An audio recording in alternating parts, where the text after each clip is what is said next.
Bonjour et bienvenue à une nouvelle émission des héros canadiens méconnus. Aujourd'hui, nous avons la chance de parler avec l'héroïne canadienne Veronica Foster. Allons discuter avec elle au sujet de son expérience vécue lors de la Deuxième Guerre mondiale. Bonjour Veronica, c'est un privilège de pouvoir vous parler ce matin. Nous sommes très impatients d'écouter votre histoire. Débutons avec une question au centre de votre existence. Qu'est-ce qui vous a inspiré à joindre l'effort de guerre? Bien, toute ma famille est très patriotique et nous avons tous contribué à l'effort de guerre. Mes 3 frères se sont enrôlés dans l'armée et ont été envoyés en Europe. Alors, j'ai voulu faire ce que je pouvais afin d'aider mon pays.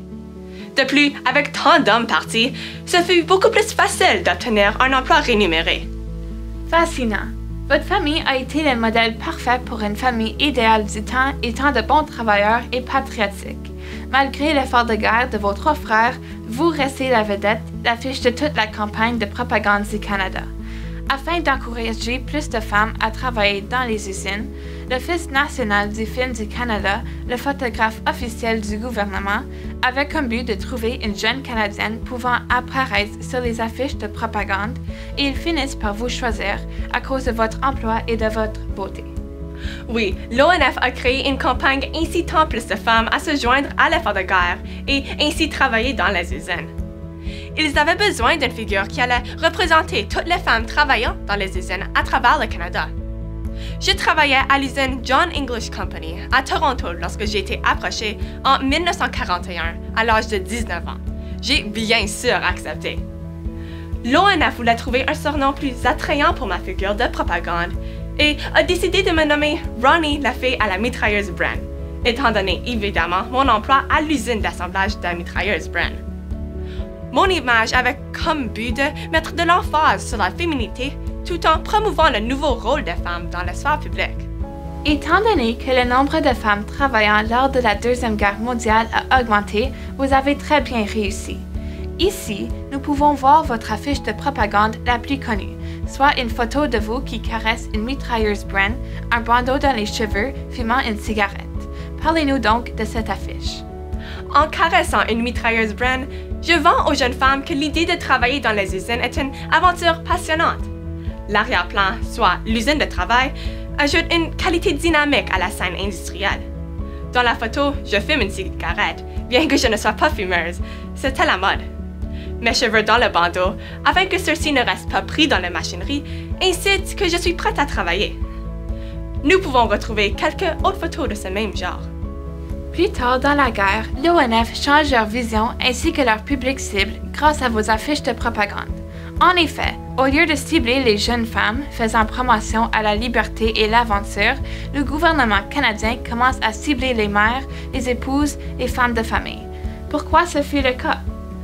Ceci est motivé par le manque de main-d'œuvre dans les usines.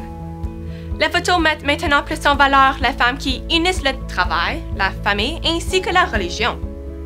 Dans ces photos, je m'amuse. J'agis comme une femme typique du temps. Je suis photographiée en dansant au Glen Eagle Country Club et en jouant au baseball, tout en étant habillée de façon chic. Le but de ces affiches de propagande était d'affirmer que le travail dans les usines ne dévalorise pas l'importance de la féminité et que les femmes de travail pouvaient quand même agir de manière féminine et se marier. Alors, le but de toutes vos affiches de propagande était de démontrer votre caractère sérieux et responsable au travail ainsi que votre féminité en vous divertissant durant vos temps libres. Non seulement est-ce que ces affiches ont inspiré les femmes au Canada, mais elles ont aussi inspiré toute l'Amérique du Nord. En effet, les photos prises de vous en travaillant dans l'usine avec votre foulard à la tête ont inspiré la création de l'icône de propagande américaine Rosie la riveteuse. Comme vous, ce personnage projette une image dynamique et forte tout en gardant son allure féminine. Lorsque j'ai commencé à travailler dans l'usine de mitrailleuses, ma seule intention était de contribuer à l'effort de guerre. Mais grâce à l'ONF, j'ai eu la chance d'inspirer d'innombrables femmes à travers l'Amérique du Nord tout en encourageant le travail industriel. Je suis très fière de mon accomplissement et je leur dois une grande partie de mon succès. Veronica, je vous remercie énormément pour votre temps aujourd'hui. Nous sommes choyés que vous êtes venus nous parler de vos expériences lors de la Deuxième Guerre mondiale. Vous êtes une femme accomplie et une grande inspiration pour tous. J'espère que nous aurons encore l'opportunité de parler avec vous.